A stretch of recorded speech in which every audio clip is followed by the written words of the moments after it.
जैसा कि आपने पिछले एपिसोड में देखा था कि वान के विलेज पर काफी सारे आर्मर लिजर्ड ने हमला कर दिया था, जिसको डी और वहां के विलेजर्स बड़ी बखूबी से निपटा देते हैं, जिसकी वजह से उन्हें काफी सारा मीट और रॉ मटेरियल मिल जाता है। काफी सारा मीट मिलने की खुशी में रात को वान ने एक पार्टी को ऑर्गेनाइज कर दिया था, जिसमें लोगों ने काफी मजा किया, पर उनके पास काफी सारा मीट होने की वजह से वो खराब हो सकता था। साथ ही साथ उन्होंने इन सब की खबर अपने बड़े भाई मर्सिया को भी दे दी थी, जिसकी वजह से मर्सिया ने 2 मर्चेंट्स को वान के विलेज की तरफ रवाना कर दिया, पर वो दोनों इस विलेज को देखकर हैरान हो जाते हैं। जबकि वान उनका स्वागत करते हुए उनको वो मटेरियल दिखाता है जो सच में काफी ज्यादा था, जिसके लिए उन्हें और आदमियों की जरूरत होगी। इसलिए वो दोनों वान से थोड़ा समय मांगते हैं ताकि वो लोग ये सारा मटेरियल एक्सपोर्ट कर सकें। यहाँ तक कि वान ने उनके लिए एक दुकान भी क्रिएट कर दी थी ताकि ये लोग अपना सामान यहाँ आकर बेच सकें। और हमने एपिसोड के लास्ट में देखा कि पैनामेरा और आर्टे वान से मिलने के लिए आ जाते हैं, पर उनका असल मकसद था कि वो एंगेजमेंट प्रपोजल को तोड़ सकें। लेकिन जब जब पैनामेरा ने वान की अच्छाइयाँ और समझदारी को पहचान लिया तो उसने इस एंगेजमेंट को एक्सेप्ट कर लिया। पर वान और आर्टे अभी इसके लिए पूरी तरह से तैयार नहीं थे, लेकिन धीरे धीरे आर्टे को वान में इंटरेस्ट आने लगा था।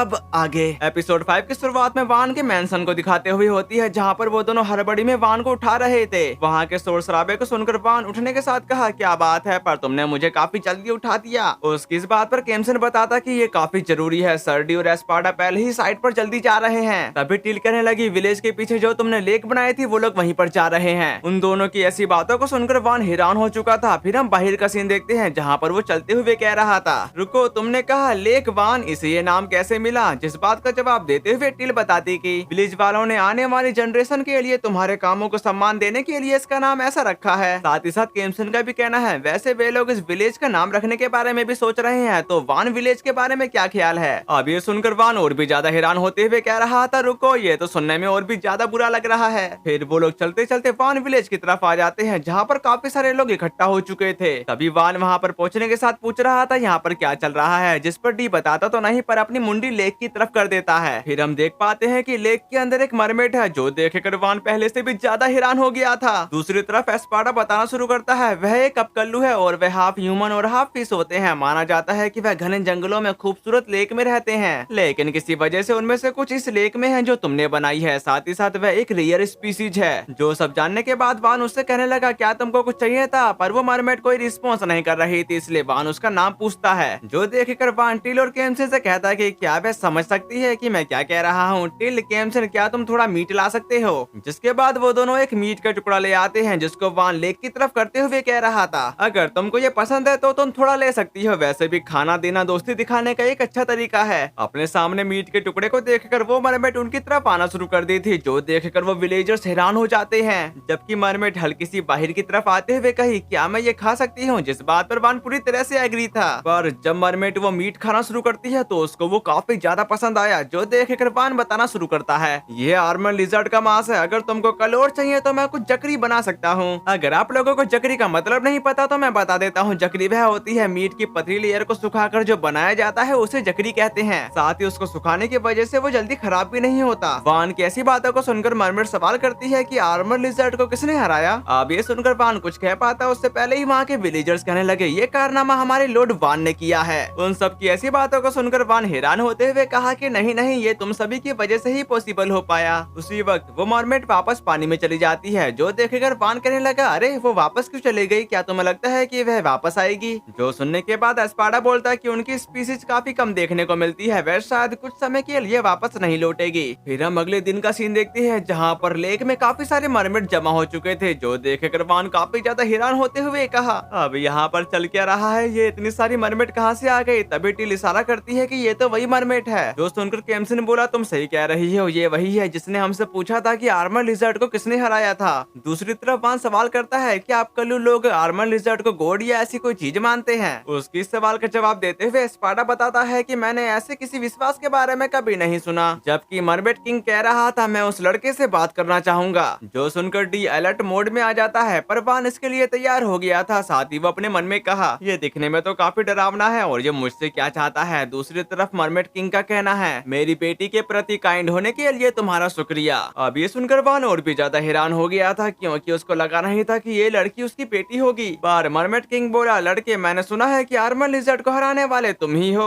उसकी ऐसी बातों को सुनकर वान कहता है कि तुम ऐसा समझ सकते हो। अब ये सुनकर मरमेड बौखलाते हुए कहना शुरू करती हैं, नहीं, ऐसा ऐसा नहीं हो सकता, एक छोटा सा बच्चा ऐसा कर ही नहीं सकता, तुम मजाक कर रहे हो है ना? पर मुझे लगता है कि ये एक पावरफुल मेज है। वहाँ की ऐसी बातों को सुनकर वान कहने लगा, मैंने उन्हें अकेले नहीं हराया। जो सुनने के बाद मरमेड किंग बोलता है कि हीरो, तुम्हें मेरी परमिशन है, तुम मेरी बेटी लाडा प्रियोरा से शादी कर सकते हो। शादी वाली बात सुनकर वान काफी ज्यादा हैरान हो गया था, पर मरमेड किंग कह रहे थे, क्या तुमको यह इंतजाम पसंद नहीं आया? और मैं लाडा बेचता हूँ और लाडा प्रियोरा मेरी इकलौती बेटी है, जब वह बड़ी होगी तो उसकी खूबसूरती किसी कीमती जेम की तरह चमकेगी। उनकी इस बात पर वान बताता कि लेकिन लाडा प्रियोरा अभी बच्ची है, मुझे नहीं लगता कि वह समझती है कि आप क्या कह रहे हो और आप उससे शादी के लिए क्यों पूछ रहे हो, क्या इसके पीछे कोई वजह है? जिस बात का जवाब देते हुए मरमेड किंग बताते हैं कि अब तक मेरे लोगों ने इंसानों से रिश्ते बनाने में परहेज किया है, लेकिन कुछ सालों में आर्मर लिजर्ड ने हमारे लेक पर कब्जा कर लिया है और हमारे काफी सारे लोग मारे गए। इसलिए मैं लाडा प्रियोरा की हस्बैंड बनने के लिए किसी स्ट्रॉन्गेस्ट इंसान की तलाश कर रहा हूँ। इसी वजह से मैं चाहता हूँ कि हमें शांति से रहने के लिए एक जगह मिल जाए। जो सब जानने के बाद वान सोचता कि किसी स्ट्रॉन्गेस्ट पर्सन के साथ अलायंस बनाने के लिए, फिर वो उनको बताता है, ऐसे में मैरिज वाला हिस्सा जरूरी नहीं है, प्लीज अपनी बेटी को फ्यूचर में जिससे वह चाहे उससे शादी करने दे और मैं किसी भी मैरिज की परवाह किए बिना आपके ट्राइब को प्रोटेक्ट करूंगा। ये बात सुनकर लाड़ा बेस्ता कहता कि क्या तुम सच में ऐसा कह रहे हो? तो हम यहीं बस जाएंगे। उनकी ऐसी बातों को सुनकर वान इस पर एग्री करते हुए कहता है कि अच्छा, अब जब सब तय हो गया है तो चलिए बिल्डिंग वर्क शुरू करते हैं। इसके कुछ देर बाद वान ने लेक के अंदर ही 2 घर क्रिएट कर दिए थे जो दिखने में काफी ज्यादा खूबसूरत लग रहे होते हैं और लाड़ा बेस्ता उसके इनक्रेडिबल मैजिक की तारीफें करने लगा था, जबकि वान बीच में खड़ा होने के साथ बताता है, यह एक आराम करने की जगह है, हर कोई अपनी मर्जी से इसका इस्तेमाल कर सकता है। तभी टील सामने की तरफ आते हुए कहने लगी, ये काफी स्पेशल है और एक अच्छी आरामदायक जगह लगती है। तभी केमसिन भी सामने की तरफ आते हुए कहा, तेज हवा और बारिश होने पर भी आप यहाँ एकदम सिक्योर रहेंगे। जो सब कहने के बाद वो मरमेड वहाँ पर आराम करना शुरू कर दी थी, यहाँ तक कि उन मरमेड ने वो दोनों जगह पूरी तरह से फुल कर दी थी। जो देखकर वान कह रहा था, मुझे खुशी है कि सभी लोगों को यहाँ पर मजा आ रहा है। दूसरी तरफ एस्पाडा बोला कि लॉर्ड वान, अब सीवेज की सफाई का समय आ गया है। पर लाड़ा बेचता इसका मतलब पूछता है, जिस पर वान बताने लगा, तो देखिए मैंने विलेज की इमारतों के नीचे सीवर पाइप बिछाई हैं और हम रेगुलर रूप से खाई से पानी भेजकर उन पाइपों से सारा गंदा पानी बहा देते हैं, नहीं तो गंदगी फैल जाएगी। जो सब सुनने के बाद लाड़ा बेचता कहता कि मैं समझ गया, तो चलिए हम तुम्हारी मदद करते हैं, वैसे भी हम पानी में काम करने के लिए काफी ज्यादा माहिर हैं। जो सुनकर वान इसके लिए उनका शुक्रिया अदा करता है। फिर हम बाहर की तरफ आते हैं जहाँ पर केमसन उनसे कह रहा था, ठीक है अब तुम इसे खोल सकते हो। जो सुनने के साथ 2 मरमेड ने वो गेट खोल दिया था, जिसकी वजह से काफी सारा पानी उसके अंदर जाने लगता है, जिसकी वजह से अंदर की गंदगी काफी तेजी से क्लीन होने लगी और इसके कुछ देर बाद वान उनका शुक्रिया अदा कर रहा था। जबकि लाड़ा बेस्ता सवाल करता है, क्या तुम ऐसा हर दिन करते हो? जिस बात का जवाब देते हुए वान कहा, हाँ असल में हम इसे दिन में कई बार कर लेते हैं। अब ये सुनकर लाड़ा बेस्ता बताता है कि मैं समझ गया, तो हमें इस गंदे पानी को संभालने का काम करने दो, क्योंकि तुमने हमें यहाँ रहने के लिए जगह दी है, तो हम इतना तो तुम्हारे लिए कर ही सकते हैं। जिसके लिए वान उनका शुक्रिया अदा करता है। उसी वक्त पैनामेरा वहाँ पर आते के साथ कह रहे थे, यो लॉर्ड वान तुम यहाँ पर हो। पर वो अपने सामने की तरफ देखते हुए कहने लगी, यह तो अब कल्लू है। साथ ही साथ आटे भी इस नजारे को देखकर काफी ज्यादा हैरान हो चुकी थी। जबकि लाड़ा बेस्ता बताता है कि सनिल्लो, तुम्हारे अच्छे स्वागत के लिए मैं तुम्हारा आभारी हूँ। सनिल्लो वाली बात को सुनकर आटे के होश उड़ चुके थे, जबकि पैनामेरा गुस्सा करते हुए कह रही थी, क्या मैं ठीक सुन रही हूँ? तुमने एक अब कल्लू से शादी कर ली है? उसकी ऐसी बातों को सुनकर वान उसको समझाने ही वाला था, लेकिन उससे पहले ही लाडा प्रियोरा कहने लगी, हाँ मैं वान की वाइफ हूँ और वान मेरे हस्बैंड हैं। जो कहने के बाद वो उसको गुड बाय कर वहाँ से चली जाती है, लेकिन इसकी वजह से वान काफी ज्यादा परेशान हो चुका था। इसके बाद यहाँ सीन शिफ्ट होकर एक लेक की तरफ आ गया था, जहाँ पर वान और आटे एक नाव में थे। तभी वान उससे कह रहा होता है, लेडी आटे तुमको इतनी सुबह यहाँ बुलाने के लिए मुझे माफ करना, बस मुझे लगा कि लेक के किनारे पर सुबह ताजी हवा लेना अच्छा रहेगा। ये बात सुनकर आटे कहते कि कोई बात नहीं, मुझे भी सुबह ताजी हवा लेना काफी अच्छा लगता है और ये काफी ताजगी भरी होती है। जो सुनने के बाद वान बोलता कि ये सुनकर मुझे खुशी हुई, पर कल उस अब कल्लू के बारे में, और वो आगे कुछ भी कह पाता उससे पहले ही आटे कहने लगी, मैंने ये कहानी पैनामेरा से सुनी, ऐसा लगता है कि हम दोनों को गलतफहमी हो गई थी, इसलिए कंक्लूजन पर पहुंचने के बाद मुझे पता चला कि मुझे इसके लिए माफी मांगनी चाहिए। जिसके जवाब पर वान बोला, मुझे खुशी है कि ये मामला सुलझ गया। ये बात सुनकर आटे कहती कि तुमने ये लेक बनाई और विलेज को इतना डेवलप किया, तुम कमाल के हो। उसकी ऐसी बातों को सुनकर वान कहता है कि बिल्कुल नहीं, ये सब उन सभी लोगों की मदद की बदौलत पॉसिबल हुआ है। उसी वक्त वहाँ पर लाडा प्रियोरा आटे के साथ वान को गुड मॉर्निंग करती है। साथ ही साथ वो आटे के बारे में पूछने लगी, आखिरकार ये बंदी कौन है? जिस पर आटे बताते कि मेरा नाम आटे है। अब उन दोनों को आमने सामने देखकर वान परेशान होते हुए कहने लगा, हम बस प्राइवेट बातचीत कर रहे थे।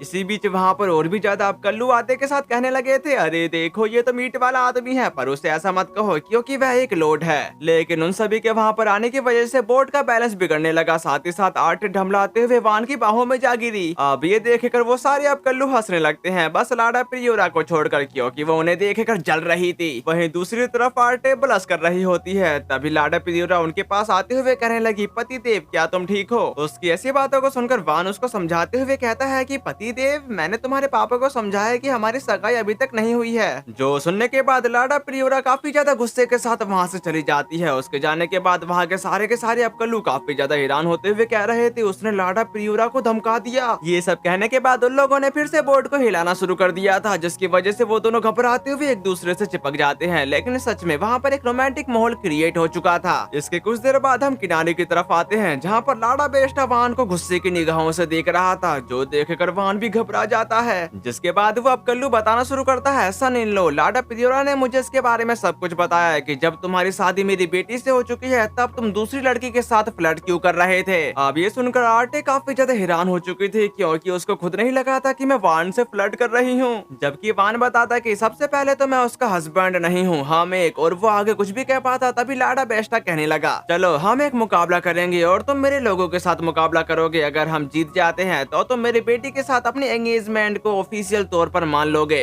अब ये सुनकर वान के तोते उड़ चुके थे। उसी वक्त वहाँ पर डियाते के साथ कह रहा था, हम तुम्हारे चैलेंज को एक्सेप्ट करते हैं, ये काम मुझ पर छोड़ दो। सिविर एक डिप्टी कमांडर होने के नाते मैं तुम्हें जीत दिलाऊंगा। साथ ही साथ वहाँ पर एस्पाडा आते के साथ कहता है कि यह सच है कि इसे जल्दी निपटाने से तुम अपनी पढ़ाई पर ज्यादा ध्यान दे पाओगे। यहाँ तक कि पेना मेरा भी उनके संग शामिल हो चुकी थी, लेकिन वान अभी भी इसके लिए तैयार नहीं था। उसी वक्त वहाँ पर वो दोनों आते के साथ बताते हैं कि कोई बात नहीं, क्योंकि तुम कभी नहीं हारोगे लॉर्ड वान। उन सब की ऐसी बातों को सुनकर लाडा बेस्टा कह रहा था, तो क्या हम इसे 3 राउंड के मुकाबले में सुलझा सकते हैं? वैसे सन्नी लो, तुम फर्स्ट कॉन्टेस्ट का नेचर चुन सकते हो। जो सुनने के बाद वान सोच में पड़ गया था। तभी अचानक से उसे एक आइडिया आता है। इसके कुछ देर बाद वान ने लेक में एक रिंग क्रिएट कर दी थी। साथ ही साथ वो उनके सामने एक बॉल पेश करते हुए बताना शुरू करता है, तो अगर तुम इस बॉल को अपने अपोनेंट की जोन में गिरा देते हो तो तुमको 1 पॉइंट मिलेगा। जो सब कहने के बाद हम उन सभी को स्विमिंग कॉस्ट्यूम में देख पाते हैं। यहाँ तक कि पैनामेरा का कहना है, इसके अलावा तुमने हमारे लिए जो स्विम सूट बनाए हैं वो काफी ज्यादा आरामदायक हैं। उनके स्विम सूट को देखकर वो दोनों बता रहे थे, लेडी पैनामेरा वह है जो हर लड़की बनना चाहती है। वैसे क्या तुम हमारी तरफ शामिल हो रही हो? उनकी ऐसी बातों को सुनकर वो दोनों अपना अपना पोज बनाने के साथ ही साथ पैनामेरा उनके इस सवाल का जवाब देते हुए कहती है, बेशक, आखिरकार मुझे लॉर्ड वान की एंगेजमेंट लेडी आर्टे से करवानी ही होगी। क्या मैं ठीक कह रही हूँ लेडी आर्टे? जो सुनकर आर्टे ब्लश करते हुए अपना मुंह बंद कर चुकी थी, पर ये देखकर वान को कुछ भी समझ में नहीं आ रहा था। साथ ही साथ वहाँ पर उनका मैच देखने के लिए काफी सारे अब कल्लू आ चुके थे। यहाँ तक कि वान उनको गुड लक कह रहा होता है। इसी के साथ उनका मैच शुरू हो चुका, जहाँ पर लाडा बेस्टा बॉल को छालने के साथ अपनी पूरी ताकत लगाते हुए बॉल को हिट करता है और उस बॉल को टिल पकड़ भी नहीं पाते, जिसकी वजह से उनका एक गोल हो चुका था। जो देखकर वान के होश उड़ जाते हैं। यहाँ तक कि अपने किंग के पहले गोल को देखकर सारे के सारे अब कल्लू उन दोनों को चीयर करने लगते हैं। इसी के साथ उनका यह गेम आगे बढ़ता है, जहाँ पर अब कल्लू की टीम गोल पे गोल करी जा रही थी। वहीं दूसरी तरफ वान की टीम ने उनके एक भी गोल को ब्लॉक नहीं किया था। साथ ही साथ उन लोगों ने एक भी गोल भी नहीं किया था। अपनी इस नाकामयाबी को देखकर टिल हार मानने ही वाले थे। तभी पैनामेरा उसको मोटिवेट करते हुए कहने लगी, क्या यही है तुम्हारे पैशन की हद? अगर तुम हार मान लोगी तो गेम खत्म हो जाएगा और हम हार जाएंगे, इसलिए हमें कोशिश करती रहनी होगी। ये बात सुनकर टिल अपने आंसुओं को पोंछते हुए कहने लगी, तुमने ठीक कहा, हम यहाँ पर आकर हार नहीं मान सकते, अभी तो बिल्कुल भी नहीं। वहीं दूसरी तरफ लाडा बेस्टा अपनी पूरी ताकत लगाते हुए उस बॉल को थ्रो कर चुका। जो देखकर पैनामेरा उस बॉल की तरफ बढ़ते हुए कह रही थी, मैं इसे रोकने की अपनी पूरी कोशिश करूंगी, और वो उस बॉल को रोकने में कामयाब भी रही। यहाँ तक कि टिल उस बॉल को हिट करते हुए कहने लगी, मैं यहाँ पर आकर सबकी उम्मीदों को बर्बाद नहीं कर सकती। ये कहने के बाद पैनामेरा फाइनल हिट करने के साथ एक गोल कर चुकी। अब ये देखकर वान की टीम काफी ज्यादा खुश हो जाती है। वहीं दूसरी तरफ अब कल्लू की टीम निराश दिख रही थी, लेकिन इसकी वजह से लाडा बेस्टा काफी ज्यादा गुस्से में आ चुका था। इसलिए वो बॉल पर अपनी पूरी जी जान लगाते हुए एक गोल कर देता है और ये गेम ऐसे ही लगातार चलता रहा, जिसकी वजह से दोनों ही टीम ने काफी अच्छा परफॉर्म किया।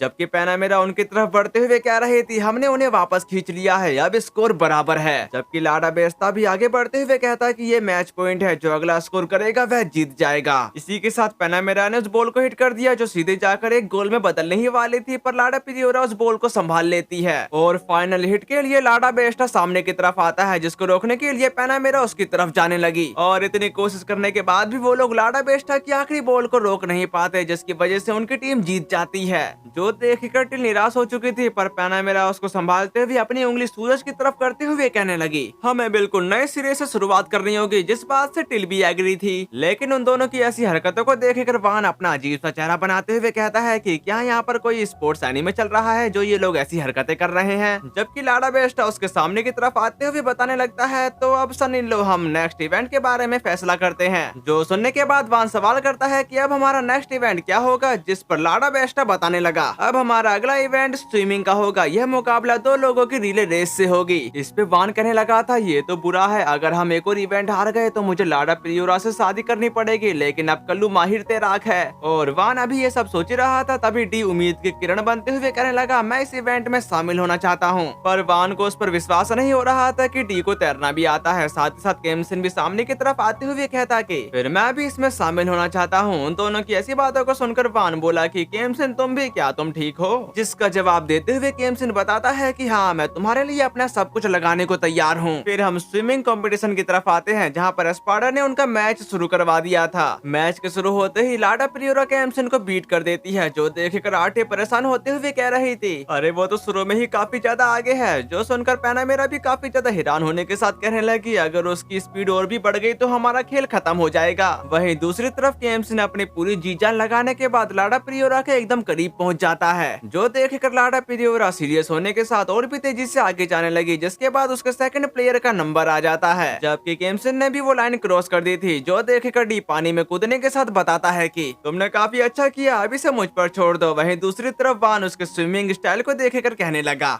Butterfly stroke. उसकी ऐसी बातों को सुनकर उसके बाकी के साथी सामने की तरफ आते हुए वान को बताना शुरू करते हैं, सर डी जब ऐसे तैरते हैं तो वह अपनी सबसे तेज स्पीड में होते हैं और यह स्ट्रोक उन्हें अपने स्टील जैसी मसल्स का पूरा इस्तेमाल करने देता है। फिर हम डी को देखते हैं, जो पानी को चीरते हुए काफी तेजी से आगे जा रहा था। जो देखकर लाडा बेस्टा काफी ज्यादा हैरान होने के साथ कह रहा था, ये आदमी ऐसा कैसे कर सकता है। और उसने ये कहा ही था, उससे पहले ही डी ये इवेंट जीत जाता है। जो देखकर वहाँ के सारे लोग एकदम हैरान हो चुके थे, यहाँ तक कि वान की भी आंखें फटी की फटी रह जाती हैं। पर वो पानी में तैरती हुई चड्डी को देखकर थोड़ा हैरान हो जाता है। पर डी आगे बढ़ने के साथ वान को बताता है कि मैं जीत गया, पर उसके साथ ही अपने सोर्ड का इस्तेमाल करने के साथ उसकी छोटी सी तलवार को छुपा लेते हैं। फिर हम यहाँ देखते हैं, जहाँ पर लाडा बेस्टा परेशान होने के साथ कह रहा होता है कि मुझे विश्वास नहीं हो रहा कि हम स्विमिंग में हार गए, हालांकि अभी भी एक इवेंट बाकी है। सन इन लो आखिरी इवेंट के बारे में फैसला करो। जो सुनकर वान कुछ देर सोचने के बाद एक आइस मेकर मशीन को क्रिएट कर चुका था, जिसके बारे में टिल पूछती है। इसका जवाब देते हुए वान बताता है कि प्लूरियल, क्या तुम मुझे थोड़ी बर्फ ला कर दे सकती हो? जो सुनने के साथ प्लूरियल ने एक बर्फ आइस मेकर के अंदर डाल दी थी, जिसके बाद वान उसका शुक्रिया अदा करने के साथ आइस मेकर मशीन को घुमाने लगा था, जिसकी वजह से बर्फ के छोटे छोटे पार्टिकल एक बाउल में इकट्ठा होने लगे थे। और वो ऐसे ही कई बाउल तैयार करने के बाद उसमें फ्लेवर डाल चुका। जो देखकर पैनामेरा सवाल करती है, वैसे हम अब इसका क्या करेंगे? जिस बात पर वान का कहना है, यह शेफ्ड आइस खाने की स्पीड का कंपटीशन है और हम दो लोगों की टीम का मुकाबला करेंगे। साथ ही इस बार मैं हिस्सा लूंगा, इसलिए मुझे एक टीममेट चाहिए। जो सुनकर आरटी अपना हाथ खड़ा करने के साथ कहने लगी, क्या मेरे लिए इसमें पार्टिसिपेट लेना ठीक रहेगा? इसके कुछ देर बाद हम कंपटीशन की तरफ आते हैं, जहाँ पर वान की टीम में आरटे थी। वहीं दूसरी तरफ लाडा बेस्टा की टीम में उसकी बेटी लाडा प्रियोरा होती है। और वान अपने बाउल को देखकर कह रहा होता है, क्या मैंने इसे काफी ज्यादा बड़ा बना दिया?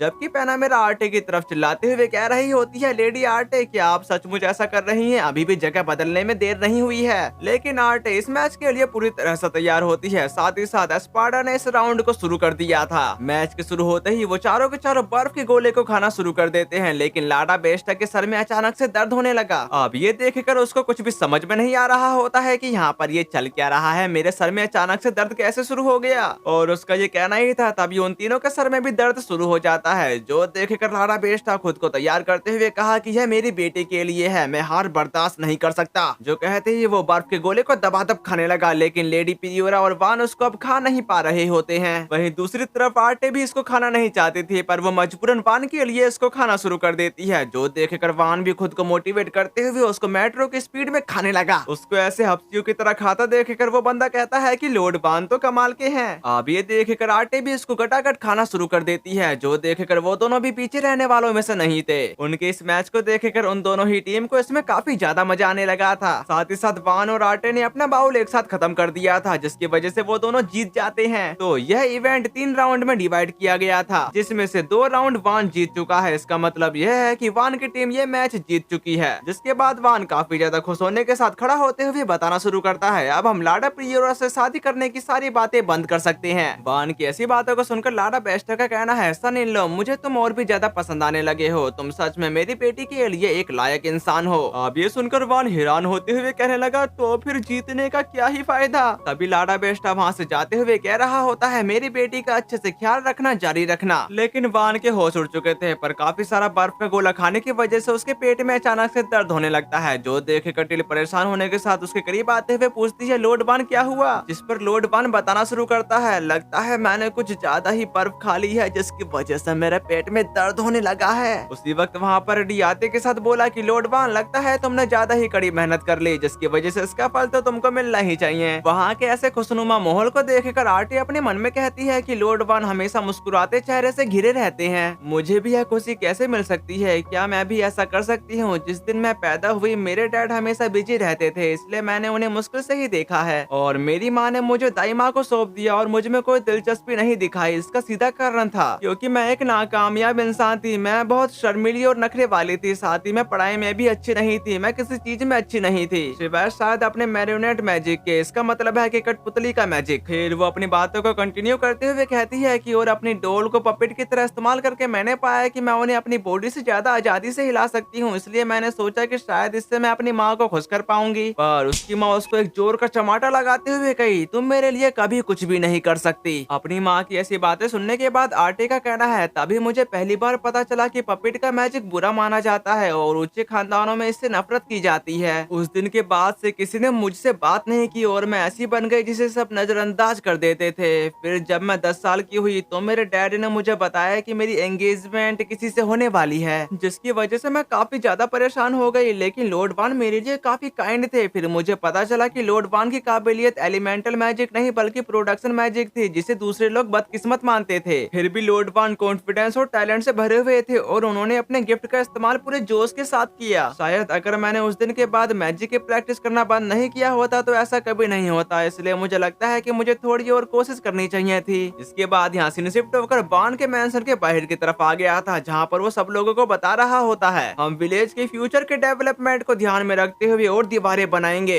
इसलिए प्लीज सिक्योर रूप से काम करने और चोट से बचने के लिए पूरी सावधानी बरतो। वैसे कल छुट्टी है, इसलिए हम आज रात एक बड़ी बारबेक्यू पार्टी कर रहे हैं, तब तक हम सब मिलकर कड़ी मेहनत करते हैं। वान की ऐसी बातों को सुनकर वहाँ के सारे लोग झूम उठे थे, जबकि पैना मेरा वान की तरफ जाते हुए कहने लगी, उन्हें मोटिवेट करने का यह एक इंटरेस्टिंग तरीका था। यहाँ तक कि वहाँ पर आटे आते के साथ हकलाते हुए लॉर्ड वान से गुड मॉर्निंग करती है, जिसके जवाब पर वान भी उसको गुड मॉर्निंग कहता है। पर आटे कहने लगी, ऐसा लग रहा है कि आज पूरे दिन का मौसम अच्छा रहेगा। ये बात सुनकर वान कहता है कि क्या आज कुछ हुआ है, क्योंकि तुम आज नॉर्मल से ज्यादा एनर्जेटिक लग रही हो। जो सुनकर आटे अपने मन में कही कि भले ही यह सिर्फ एक छोटी सी झलक हो, मैं चीजों को वैसे देखना चाहती हूँ जैसे लॉर्ड वान देखते हैं, इसलिए मैं उनके और करीब जाना चाहती हूँ। जो सब सोचने के बाद वो उसको बता दे कि अगर मैं तुमको काम करते हुए देखूं तो क्या यह ठीक रहेगा, जिसके लिए वान भी तैयार हो गया था। इसी के साथ यहाँ सीन कट होकर औरतों की टीम की तरफ आ गया था, जहाँ पर वो किसी से अपनी जान बचाकर भाग रहे होते हैं, और अचानक से उस क्रिएचर ने औरतों पर अटैक कर दिया, जो देखकर औरतों काफी ज्यादा घबरा जाता है। और इसी सीन के साथ हमारा ये वाला एपिसोड खत्म हुआ। उम्मीद करता हूँ कि आपको ये वाली वीडियो पसंद आई होगी, तो फिर मिलते हैं, सायोनारा।